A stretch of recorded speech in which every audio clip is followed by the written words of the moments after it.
Good afternoon and welcome to the webinar this afternoon. I'd like to thank you all for coming along today to our webinar. It's part of our My Money series, which is going on throughout all of current month or in at the moment, November. So there will be a few other ones for you to join at some other time. Our webinar this afternoon is from CMME, our partner for mortgages. They specialise in contractor and freelancer mortgages, remortgages and protection. You can submit questions throughout this afternoon into the comments box. Please put them in there. I know we've already got a few in there already. And a recording of the webinar was sent out to all attendees 24 hours after the actual webinar. So I'd like to welcome and introduce and hand over to Simon Butler, who is the head of mortgages and protection at CMME. So Simon, it's over to you.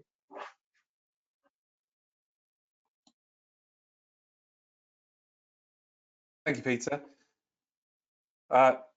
Afternoon, everyone, and welcome to today's session. Hopefully you can see the slides on the screen. I'm just going to briefly introduce myself and then run through today's session. So just on top of what Peter said, just to let you know, I've been with the company now for 9 years. I started with the company as a broker and moved into a management role just over 4 years ago. I've actually been working in the industry for around 17 years, both as a broker and with many major lenders. So I've got a lot of experience over that period. Now, I'm here today to talk through a couple of different areas that might affect your mortgage plans. We're going to particularly focus on the current market, and so essentially what's going on out there that could potentially affect a mortgage application you might be considering at this time. We're going to look at lenders, criteria changes, which are really essential to the changing face of the market in 2020. I'll talk a little bit about the stamp duty holiday, which hopefully most of you are aware of, and how that may impact any plan purchases during this period, and then the state of interest rates as well and how those have been affected. What I'm also going to do is cover off some tips around how to get your mortgage fit, particularly considering that is the title of today's session. So I'll go through some details around how you can prepare yourself to get ready for a mortgage application, what you should be considering and what you should be doing to prepare yourself. And then I'll just go through a couple of brief updates on IR35 in terms of how that potentially could affect the mortgage application for a contractor, and just be, to effectively tell you what you should be aware of and be prepared for. Now, just to let you know, as Peter's mentioned already, I will be taking questions during the session, so you can ask them while we go through. What I will do is come back to answer them towards the end of the session, just so I can get through the information I've got prepared for today. But just let you know as well, I've got a couple of questions already received from a couple of members, which I will cover off. And if there's any questions that I can't answer today, what I will do is take the information from IPSE and actually contact you just to answer those. Alternatively, you can contact us and speak to a consultant at any time if you'd like to start engaging with us around a mortgage. Now, firstly, let's talk about trends in the market and basically areas to be aware of, things you should be considering and noting this year. Now, obviously 2020, it doesn't really bear remarking on. It's been a very unusual situation for everyone. It's changed a lot of plans, the way the market works in terms of mortgages and housing, and it's had, the COVID situation's had a massive impact on the way the market's worked. Now, there were a lot of predictions that 2020 would actually be quite a weak market based on the delay in applications proceeding earlier this year and effectively the amount of interest in the mortgage market earlier this year. However, as the lockdown eased earlier this year, we've actually seen a huge amount of interest in the mortgage market, particularly fueled around a couple of key areas, but some of that has actually stemmed from the back of pent-up demand. The spring period is normally one of the most busy periods for the mortgage market, and it certainly seemed that as soon as we exited the lockdown period, we saw a lot of interest in terms of buyers looking to move and actually start purchasing. Now, some of that as well, particularly, has been fueled with the increase in home working. As many of you, I'm sure, will be aware of, as you're probably doing this yourself, I'm currently working from home, presenting today. Many people who didn't work from home before had a dual role in an office and out of an office have now found themselves working from home. So we've seen a steady increase as well in applications for people who already own property, looking to expand and increase the size of their mortgage borrowing to actually access funds to either improve their existing home to add additional space, or even to look at moving to gain additional space. So those are areas where we've seen a huge uplift since lockdown was released. Now, following on from that, and much to everyone's surprise, to be fair, Rishi Sunak, the Chancellor, announced in July that stamp duty holiday for purchases up to £500,000 on a single property would, but the stamp duty effectively up to that level would be frozen. Now, if you have taken advantage of this up to this point, congratulations, it's a significant saving for most people. But what you may or may not be aware of is that the saving itself is so significant that it's also pushed a huge amount of applications into the market that perhaps wouldn't have been processed until later in the year. Now, with that in mind, what this has actually meant is that the market has become very, very, very busy, and lenders are struggling to cope with the volume of interest, and actually application volumes are so high at the moment that it's caused, I would say, to be fair, positive and negatives to the market to some degree. It's very much great for the market in terms of volume, but it's very testing for the market in terms of the way lenders are geared up to manage the volume applications. One thing we're noticing particularly is, given that a lot of lenders are trying to cope with effectively staffing their units from home in a lot of cases, but also trying to cope with the volume with having staff in-house, it's meant that we have seen significant delays and increases in mortgage processing times. But at present, the average house buyer, just to give you some figures on this, stands to save roughly £2,500 on the house purchase. But when you look at property purchase somewhere in London, for instance, where we see a huge concentration of contractors, or we have at least historically, then the average house price or flat is closer to £650,000. So that takes the stamp duty savings up to a considerable level of roughly £15,000. Now, one thing I would note, and I'm sure many of you are thinking this as well, especially considering the volume of information in the press I've seen around this, many people have actually taken the opportunity to consider moving out of the capital as well. So I'm sure that's something else we're going to be seeing into 2021 in terms of the volume of applications and interest in that side of the market. Now, one thing I would note, which is really, really important with the stamp duty saving, is it's a very significant piece of value for most people in terms of how much money you can save and how much you potentially can hold back, because you're now no longer having to pay the tax on your purchase. One thing you need to bear in mind, though, which is really, really key, and this is just one piece of advice I would point out to begin with, we're finding that lenders, particularly this year, have become very, very sensitive around high loans to values for a mortgage. And what I mean by that is, where before lockdown in March, you would have been able to secure a mortgage with anywhere as little as 5% as a deposit, even 10% in many cases. Many of those mortgages have actually been removed from the market because lenders are concerned around risk. We're seeing a lot of conversations that in 2021 we may start to see property values decrease.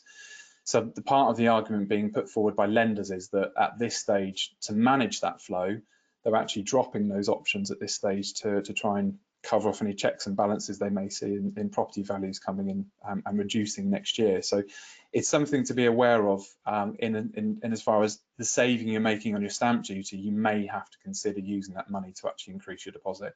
And I would actually argue you would be sensible to do that, because once you get into looking at a 15 to 20% mortgage at this point in time, sorry, I should say an 80 or an 85% mortgage, so with a 15 to 20% deposit, the interest rates are good, but they're certainly not as low as they have been pre-lockdown. So it's just something to think about. Now, it's important to note that now we're in a further lockdown, there's a chance that the government are going to be forced to actually extend the stamp duty holiday. And if you go onto Google right now, type in stamp duty holiday news, you can find many, many stories on there at the moment, pressure from estate agents and groups lobbying for the government to extend the stamp duty holiday. There's no current news coming out from the Chancellor and the government around this. I believe the pressure will increase simply because, for one reason more than any other, the timescales at this point in time have elongated so much for a purchase that there's a risk that some people will miss out. So we're in a situation right now where we may find that with a hard stop on the stamp duty holiday at the end of March 2021, if an application hasn't completed by that stage, there is a risk that some people may be left disappointed. So there are calls from solicitors groups, estate agency firms for the government to consider that, and I believe it is under review, although we haven't got any news at this stage. So it's definitely one to keep an eye on and into the near future. Now, according to the Financial Times advisor in June 2020, there were 746 changes to residential lending criteria in comparison to 390 in the same month in 2019. Now, while that might not seem hugely significant, I think it's important to understand that when you see those kind of numbers double across that length of time, that's a significant indication that the market and lenders are under strain to cope with demand. And it does show that mortgage, securing a mortgage at this point has become trickier than it usually would be. So in addition, if you bear in mind as well that lenders have reduced the range of available products, particularly at the high end of the LTV range, then there are a lot of pressures on the mortgage market in terms of helping buyers to secure a mortgage and actually getting the funding you require. Another point to be considered as well is, and this is something that comes up on a fairly regular basis when we're talking to clients, and it's very understandable, the Bank of England slashed the Bank of England base rate at several stages during this year. Now, in initial emergency response to the coronavirus pandemic, the base rate was reduced from 0.75 to 0.25, which is already a historic reduction. Now, then they went one further and reduced it to 0.1% later in the year, and it's remained at that level.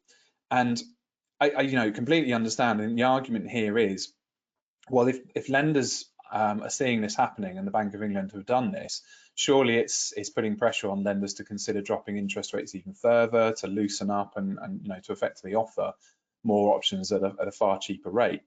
But the issue there is that essentially they don't necessarily need to, because if you understand that demand is still as high as it is at this stage, then there's very little need for lenders to do that. And the other challenge they face as well is, if they do begin to start dropping rates even further, then it's only going to increase application levels, even more than we're seeing at the moment. I mean, I spoke to a lender just this morning in relation to business volumes, because that particular lender is, to be quite frank, keeping themselves at the forefront of the market, but is clearly not able to keep up with the level of demand. And I asked them, to some degree, why have you continued to do this? It's fair to see that you're clearly looking for profit margin, but at the same time, you're not set up at this point in time to deal with the volume of applications you've got.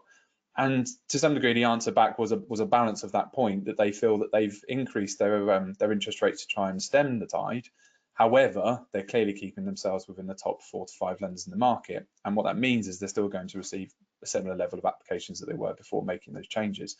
So a lot of this really comes down to appetite from lenders. They have businesses to run, they have targets to hit. And to some degree, if the interest is still there, then there's not a lot of pressure on them to drop interest rates even further. So I would bear that in mind when you're looking at interest rates at this point in time. They're still lower than they have been over the last decade. I mean, we've seen some historic interest rates coming to the market over the last few years, but mortgage lenders are not really in a position where they need to drop these too much further. So I would bear that in mind when you're weighing up whether you should move forward with a mortgage at this point in time. I think the need is probably more important to some degree than the interest rate in certain instances. So it's really important to understand that when you're looking for a new product. Now, I mentioned processing times before, and I think this is probably a really interesting one and really important one to bear in mind when you're considering a mortgage application, especially if we take into account the stamp duty holiday.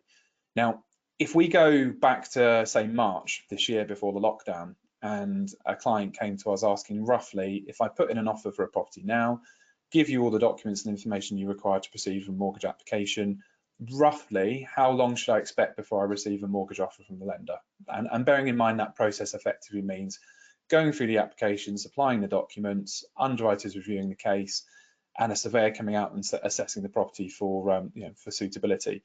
Now, it's arguable in that situation, if we go back to March, you would have said somewhere in the region of about 1 to 2 weeks would have been reasonable.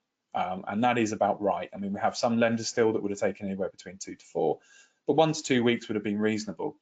But it's fair to say at the moment that average has actually increased closer to 4 to 5 weeks at this point in time. So it's really, really important to bear in mind, if you are thinking about moving forward to mortgage, you have to expect those kind of timescales. And it's not unheard of to see anywhere as much as 2 months with some of the bigger lenders out there in the market. A really good example at the moment, a lender such as NatWest, very, very busy lender, they're putting themselves at the forefront of the market to secure as many applications as possible. But that lender for self-employed applications at the moment, it's fair to say, is probably looking like somewhere around 2 months to process a mortgage application. So if you are looking for the preferential rates in the market, you really have to understand that if you're looking to go after one of those, there is going to be an elongation of timescales. And then the back end process in and around solicitors, in and around the way they have to effectively assess the documents and details for a lender to confirm that your situation is suitable to complete and actually proceed to secure a property, requires a lot of intervention from government-based departments such as land registry. And we're finding at the moment that that process is quite slow as well. So again, I would say, just as a rough idea at this point in time, if you were proceeding with an application today, from the point you proceed with the mortgage application to actually securing a mortgage offer, it's not unexpected to take anywhere between, I would say, as long as 4 to 6 months before you actually get the keys in your hand.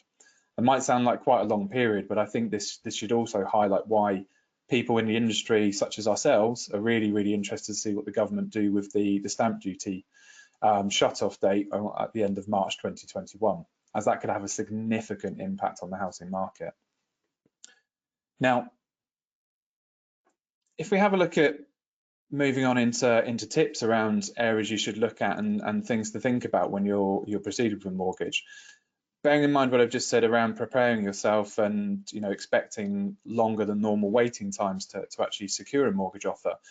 There's other things as well you should bear in mind to get yourself in a position where you're ready to proceed. And I think a lot of these points I would say are probably quite common questions we receive from clients and applicants, but they're the details that are really, really important to understand, because if you can get yourself in the best possible position before you proceed with an application, the process is far smoother, far quicker and far slicker than it will be if you're then having to dig around and chase documents and information later on. And if I would just add one note of caution, particularly on this point, if you think right now that timescales are slow for lenders processing mortgage applications, think about how long it's going to take for lenders to react to requests for bank statements, particularly if you need to go into a branch to secure them, or if you need to go to any other department, your employer, anybody at all, to effectively get some documents and information for an application. So I would suggest just bear in mind everything I'm going to explain now and really start to tackle these areas as quickly as you can, because it's really important to do that. Now, to start with, and I would say this is fundamentally always a really, really key point, credit reports are probably one of the biggest issues we come across for any applicant on a mortgage application. Now, when I use the word it's important to have a healthy profile, it's key to understand what that actually means, and it's important not to get too hung up on the score itself, because a lot of people we speak to, and if I didn't work in this industry, I would understand this.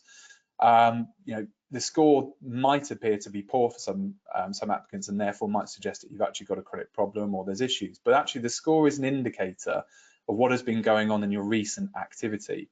The activity itself on your report is actually the key here. Now, a really good starting point would be to consider, if you are going to proceed with one of the biggest decisions in your life, and therefore the credit check impacting that is quite severe, closing unused store cards, credit, anything that you're not currently using and not planning to use in the near future is certainly a really important thing to consider, because open credit accounts, a lot of people don't actually realize this. If you have a credit card with, I don't know, to give you an example, you've got a credit card you don't use, it's got a £10,000 balance, so available balance on there, but not a penny of it's used. Many lenders will still consider that facility as open and will sometimes reduce the level of borrowing you can secure based on the fact you have that. So it's important to understand, if your income isn't sufficient or it's quite tight in terms of securing the mortgage you're looking to secure, I would consider closing down any accounts that you don't really need. Now, it's also important to bear in mind as well that credit reports do take time to update. So when you're looking at a mortgage application, don't be surprised if you have closed down an account, it doesn't reappear as closed on your report for a couple of months. A lot of the time it can take as long as 2 to 3 months to actually update on your report. So again, it's a really, really key point to actually get ahead and deal with that as soon as you can. Undertaking credit searches before you apply for a mortgage, though, is I cannot honestly say clearly enough, this is one that catches a lot of people out. And it's fundamentally important you don't go ahead and secure credit for anything else leading up to a mortgage application. I would even go as far to say don't do credit checks for a couple of months leading up to a mortgage application, because we see many instances where an applicant may apply for a loan, may apply for a car, they may even just be applying for property insurance, and credit checks are quite often completed by the likes of a lot of online web search companies. So it's really key you don't do that, because that can actually really degrade your score and really damage your chances of getting a mortgage. Now, several months before you apply, make sure your bank account is in order as well. That's really, really, really important to bear in mind, because when you're looking at it from an underwriter's perspective, it's important to be able to demonstrate you manage your finances consistently, and you can present a clear understanding for the underwriter that there aren't any issues within your spending habits and the way that you manage your money. So what I would look to do there is, just as a very simplistic view, look at the next 3 months of your personal bank statements, because that's what the majority of mortgage lenders will look at. They very rarely go beyond 3 months. And what you want to try and do is try to keep your spending habits as little as possible. I'm not saying stop spending altogether, because there needs to be a sense of realism here, and you will also get questions if you present a set of bank statements that don't even show food coming out. It might sound a bit daft, but we do see that quite often, and I think it's important to bear in mind a lender will want to understand you're actually at least alive to some degree, and you are eating, keep yourself going. So what I'm referring to more here is just don't spend huge amounts of money. Try to keep yourself out of your overdraft. It's really important to show that you've got an account in balance. Just make sure that you can present to the lender you're as low risk as possible, because they will really, really scrutinize these details at the moment, even more than at any other point I've been working in this industry. We're really seeing a lot of interest around bill payments and account balances. Now, one that might surprise a lot of people is registration to vote. Now, registering to vote is really, really important, because it's actually a really strong touch point for ascertaining identification during a credit check. So when lenders actually ping the information away from their own systems to many of these link systems out there in the market, so you've got the likes of Experian, Equifax, many other credit agencies, they're all collated under a system that the majority of lenders subscribe to, and information will come back from those very quickly to confirm you are who you say you are and any details around your open accounts. But the registration of voting confirms that you are actually living at the address you've given on the application. And it's a really, really vital one for that reason, because it very quickly confirms you are who you say you are, or at least it should do in terms of the way a lender will look at it. So if you haven't registered to vote, I would suggest you do that ASAP. And I think a lot of local councils are actually chasing to confirm people are actually living where they say they're living at this point in time. I had a letter just the other day from my local council asking me again to confirm I am living and residing at my home. So just bear that in mind, because it's really, really important, and especially if you move from one property to another and then apply for a mortgage, make sure you register again at your new home. Now, another great step to preparing yourself, and it might feel like an obvious one, but knowing how much of a deposit you require will really make or break your plans. And what I mean by that is considering what mortgage options are out there depending on what you're planning to do. So if you go back to what I said a moment ago about deposit levels at this point in time, having a 15% deposit as a minimum is probably going to give you the best possible chance of buying a house right now. If you don't have that level of deposit, I would consider waiting or consider alternatives. And there are fortunately still some alternatives out there where you can get support from family. So you can actually provide evidence from a family member, for instance, that they will actually gift you the deposit. It does have to be a gift. It isn't necessarily acceptable if it's a loan, because the lender will start to ask questions about the repayments of that loan. So again, we often remind clients that we'll need to see letters and evidence from a family member to state it is a gift. Or you can look at products such as Barclays Family Springboard Mortgage, or there's an option with Lloyds at the moment called Lend a Hand, which is where they'll allow you to, a family member to, rather than giving you directly the money for the deposit, they put the money into a savings account with one of those lenders. And effectively, it just gives the lender security and confidence that the equity is there if it's required at any stage to be recalled in. Finally, though, get your paperwork ready and be prepared to be asked for a lot of information. I think having been in this job, as I mentioned already, for many, many years, I've seen the level of information that lenders request and require for a mortgage application increase on a regular basis. And particularly this year, it's got to a stage where the level of detail and the level of information you're going to be requested to provide is higher than it's ever been. So you'll typically need to provide 3 months personal and business bank statements if you do work through a company. You'll be required to provide an in-date passport or driver's license, or at least some form of photo identification, proof of your earnings, such as contracts, tax overview documents, trading accounts potentially, and then proof of deposit will always be asked for as well. So it's really key to understand that will mean asking family members to provide bank accounts for where the money perhaps is sitting, a letter signed from them to confirm that they are gifting the deposit to you, other areas and documents and bits and pieces such as that. So whenever you speak to a broker or you speak to a professional in the business you're working with, they will let you know that, or they should let you know that relatively quickly. But I would just prepare yourself to be prepared to do that as quickly as you can be, because it will really help you out once you move into progressing a mortgage application. Now, if we move on to IR35, and I know for many people this is going to be quite a key point at this point in time. For many people that are aware of what IR35 will do and change in the way you work and the way things are, it's also potentially going to have an impact on the mortgage market, as you'd expect it would do, because it will impact the way that your income evidence can be supplied and the way you work and what kind of documents and evidence we can supply to lenders. Now, as you all know, the decision was put off in March this year at the point of lockdown to effectively introduce this the change in legislation to the 6th of April 2021. Now, that has meant that there has been a bit of a reprieve in terms of changes. We've actually, we've seen a huge increase again off the back of that delay in terms of contractors proceeding with mortgages. And we have actually seen a lot of contractors actually telling us that it's a great time for them to get involved and proceed with an application, because it means they can still do that under their current terms. I think I would echo that to some degree if you are thinking about looking at a mortgage, because while I don't necessarily think, and I will talk to you in a second about how we can, or how a broker can potentially prevent this from being a problem for you. We have a lot, we are actually, I would say, certainly reminding a lot of people at this point in time, particularly our core client base being contractors, that it's a good time to proceed with a mortgage application to cut out any potential complication that the changes might bring to the market. Now, what we have seen is many lenders querying the impact of this change for contractors when it comes to issuing contracts. And nearly every mortgage application we're submitting at the moment, regardless of the lender we go to, we're seeing a lot more questions around whether the contract is inside or outside IR35. I know from experience that this isn't necessarily always written into a contract, but we do still find lenders are scrutinising this and asking us questions about it. Now, whether you can continue to work via a limited company or instead choose to use an umbrella, the key here is we are able to present your contract and income to support the mortgage being assessed.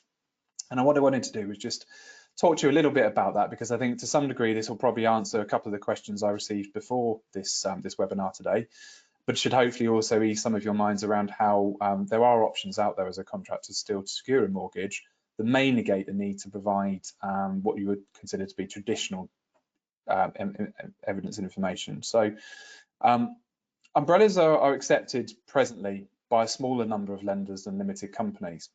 So what we found is that a lot of lenders have had to get on board with the idea that the private sector is going to follow the public sector in terms of the way that they manage contractors and the way they put contractors forward for roles. But what it's effectively meant as well is there's been quite a large-scale shift towards the use and expectations that perhaps contractors will use an umbrella if they are going to be inside IR35. Now, what that's meant is we as a contractor specialist have spoken to a lot of lenders. I speak to lenders regularly around this conversation around how we can present to them the client's application in the right way to make sure that the income is assessed in the most appropriate manner. And that conversation is ongoing, and we've made a lot of headway with that this year, but I have no doubt it will continue next year. But it's important to understand where, as a contractor, most applications fall down if you don't present an application in the appropriate way. Now, during the process of underwriting, you're going to be asked for evidence of income. Always the case, and I'm sure you'd expect that to be the case. Now, whether you're a limited company user or you have your own limited company to run your income through, or you're using an umbrella, an application will often fail because when the case is presented to the lender, the wrong information is provided at that point. And it's really difficult to retract the initial information you present to a lender I suppose to some degree when the cat's out of the bag. Whenever you presented initially, that is what the lender will work on. It's very rare they'll allow you to row back. Now, if you're using a limited company, IPSE, whatever we want to refer to it as, a lender's default position will normally be to review the accounts and tax overview documents. We used to be asked many years ago to provide SA 302s. I know those have been phased out, so the tax overview documents to some degree have replaced those. Now, the problem we've always seen, and this company has been running now and dealing with contractors for over 10 years, the problem we saw in the market when we started to deal with contractors was, what it fundamentally ignores is the level of income that most contractors receive. Because essentially, if you start to look at the accounts and the information within the accounts, there's a limitation on what a lender will actually accept. So most lenders will normally default to using salary and dividend drawings. Some will consider looking at salary and net profit, but not all of them will. And I think it's really important to understand that if you are running a company that's effectively it's as tax efficient as it can be, then essentially your salary and your dividends will not be a reasonable reflection of the actual annualized contract rate. So what we tend to do is approach lenders. We put forward the fact that you have a contract. You have a contract in place on a day rate. Let's say your day rate is £400 a day. And what we'll ask the lender to do is annualize the contract rate. And then instead of supplying the accounts, we're actually able to supply business bank statements to support the level of income coming into the business to confirm effectively that if we use the annualized contract rate, essentially they can see the same level of income coming into the business accounts. And the majority of lenders out there in the market that are amenable to dealing with contractors will accept that and will see that as an acceptable proof of income. We often supply CVs as well, because what that allows us to do is confirm to the lender that a contractor has been doing what they do for a living for many, many years, so there should be less concerns about them as a potential applicant. Now, that's limited company, but what we have with an umbrella is a slightly different approach. With umbrellas, you may or may not be aware of this, but when a lender scrutinises the payslips for someone using an umbrella, the way that the income is separated on the payslips is often an issue. So there's usually a large proportion of bonus or commission income listed on the payslips, and what most lenders will tend to do is look at the static salary figure as opposed to incorporating the commission into the figures. So we essentially go for, to some degree, a very similar route with this. We present the personal bank statements to show the income net of any tax being taken off. And we, again, provide the contracts and ask the lender to annualize the daily or hourly rate off the back of that.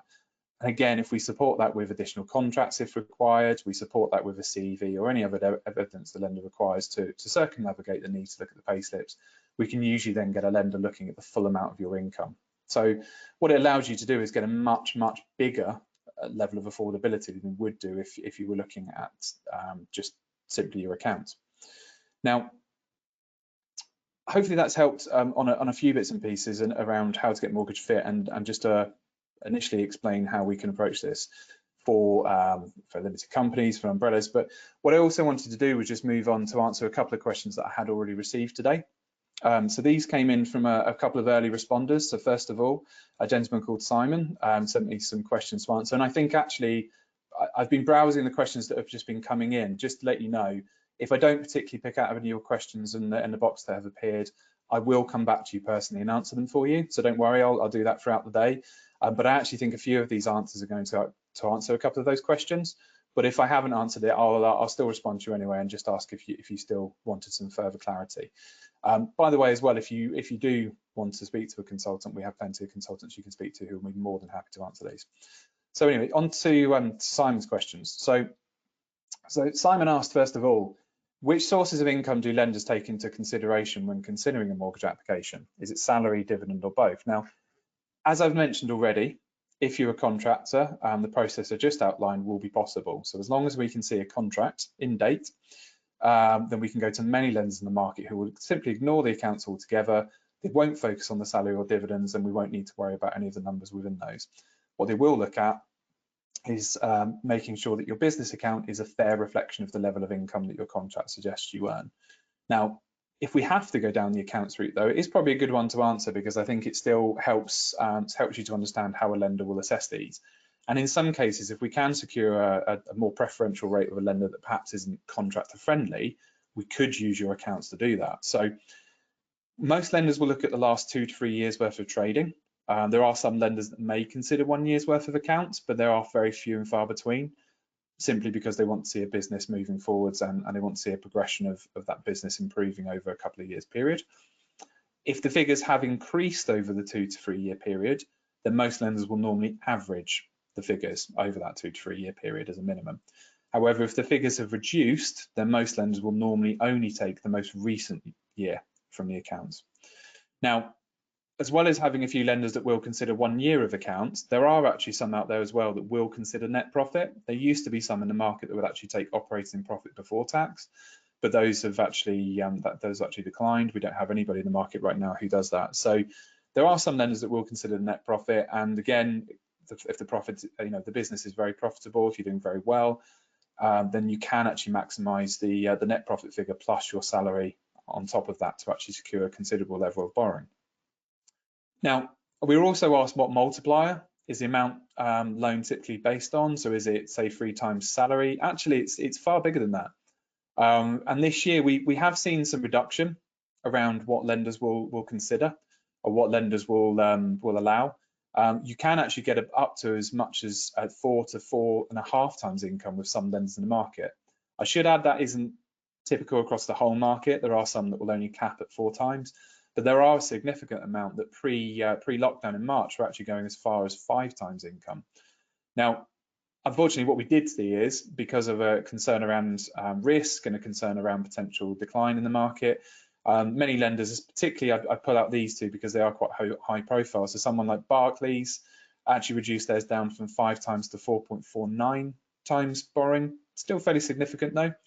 And NatWest, who reduced theirs particularly for self-employed applicants down to 4.25 to reduce the exposure. So it's important to bear in mind that these figures do fluctuate. I mean, I really wouldn't be surprised, having, again, been in this industry as long as I have, those figures will go up and down in line with risk appetite in the market. So if you're not in a position to proceed right now, don't worry. I'm sure you will see an increase in those in the next 12 months. But if you are looking to move forward right now as well, to be fair, 4.5 times your income, if we can annualize it using your contract, if we can use the figures from your accounts, it will still give you a fairly significant size of loan. Now, Simon also asked, would turnover ever be used for a well-performing company over salary and dividends? And to be fair, the short answer to that is no. I mean, to some degree, the annualization process we use with contracts, it's arguable, does to some degree for a limited company director, in essence, mirror that. But it's not really something you find in the market. So I wouldn't ever expect to be told that is possible. I was also asked what kind of earning history is used as the basis for lending decisions. So, essentially what kind of level of information is a lender looking for? As I mentioned, 2 to 3 years worth of trading accounts is usually typical. For a contractor though, it can vary. So we have some lenders out there that will work from for literally the first day someone's moved into contracting with the first contract they've received. And in some cases, they may not even need to see payments going into your account. However, flip that, and there are lenders in the market that will go as far as 12 months to 2 years worth of history. So it very much depends on the lender we're dealing with. A decent broker will always look at your situation and consider who's best placed to service your need based on the level of information you've got. But just be prepared that some lenders may ask for more information than others. I would typically say it's a good idea, if you don't do this, to keep your contracts in one place so you've got them for reference if ever required. And also, they do always need to be countersigned by your agent or your end client if they do normally sign a document. So bear that in mind, because you may be asked to supply a signed copy. One of the final questions Simon asked was, do high street lenders typically lend to company directors and self-employed, or is it a specialist lender requirement? And the good news here is, and I think this is really, really important to say, and we've been shouting this for many, many years as a company specialised in this area, we can go to many, many high street lenders in the market who will deal with self-employed, contractors, and many people in your position. And it doesn't mean that your lending options are segregated from those of the people that work on a PAYE basis.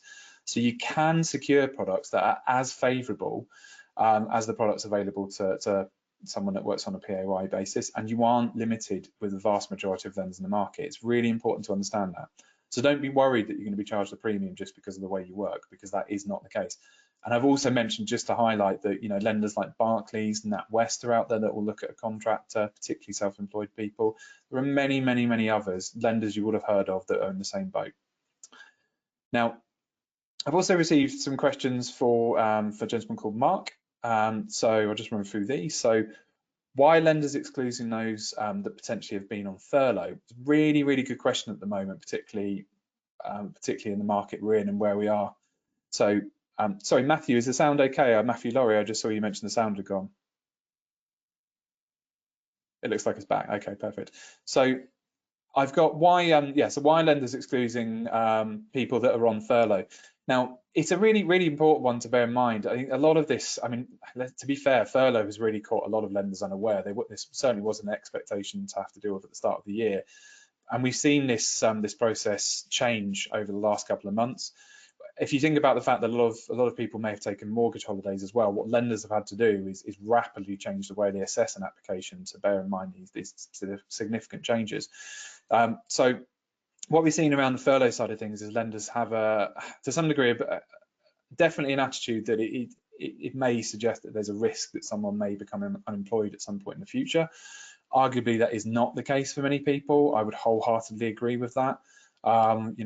But from a lender's perspective, unfortunately, whether you agree or not, there is a sense of risk there. So what most lenders will look for, just to guide you on this, they'll normally want to see anywhere between at least 1 to 3 months worth of return to work with full confirmation of pay before they would consider lending to you.